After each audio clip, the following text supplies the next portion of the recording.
Hey, Nefarious Orator here, and I'm here to talk about the Game Away May 4th game event.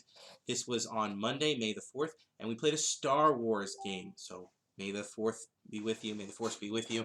So we played a Star Wars game. I ran it. We had an extra person show up into the game who doesn't normally play with us. So we had a really good time with that. It was a lot of fun. It didn't run quite like a Star Wars game. It ran like a really heavy, kind of gruesome combat adventure. I gave the group a set of clones. Everybody played a different clone trooper. It was during the Clone Wars. They went to rescue Obi-Wan Kenobi. This sort of, little, sort of trite little scenario. Anyway, they had a good time with it. We all had a lot of fun. I had fun running it, but like I said, it didn't quite feel like Star Wars. I've had some of my favorite role-playing experiences, some of my better role-playing experiences in the Star Wars campaigns just as a player. And I got to thinking about this because the people who were GMing are, at the time that we played some of these really great Star Wars campaigns, you would really say that they're not necessarily the best or most experienced GM. Certainly not than me. I plop them in almost any other setting, and they really seem pretty inferior, but they really were able to capture the feel of Star Wars and run excellent Star Wars campaigns. And I thought a lot about that, especially in relation to all the other games that we've been running during this Game Away May event. And it just really struck me how the right person can run the right genres. So each GM is really capable of running a small number of games particularly well where they can really set the setting. Of course, you can run a module and then you can run almost any system. And if you're just reading right from the module, you can capture the feel of the setting.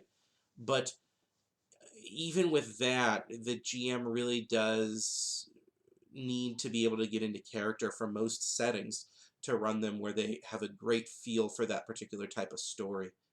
And I think that's great, really. I think that just really showcases the need for more people to be GMing and to be into gaming.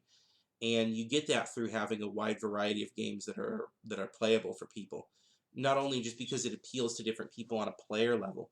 What appeals to me as a player is not necessarily what I enjoy running as a GM, but also it appeals to people who want to run something, who want to tell a story in a setting.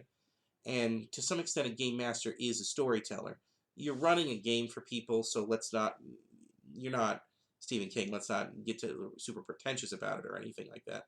You're not, Hemingway or Shakespeare or something like that, telling some sort of amazing story.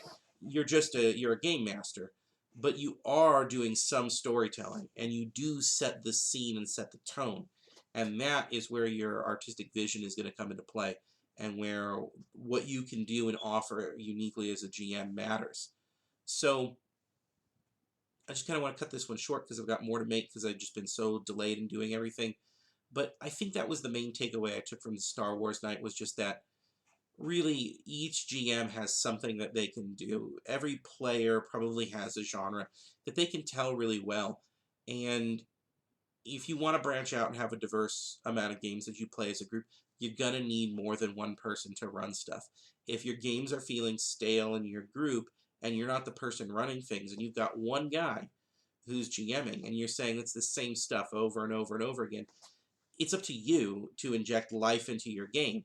You're going to have to go out and grab another game off the shelf and run it, something that you can do differently to spice things up. One person running the show is just not going to cut it.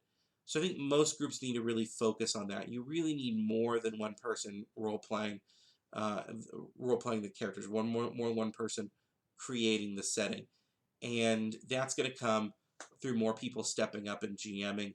And hey, you don't have to run the same game. Run something different. Everybody will like to play something different. So that's just sort of my observations after that. So I'll do the next video right after this so I can kind of start catching up a little bit more. And good gaming.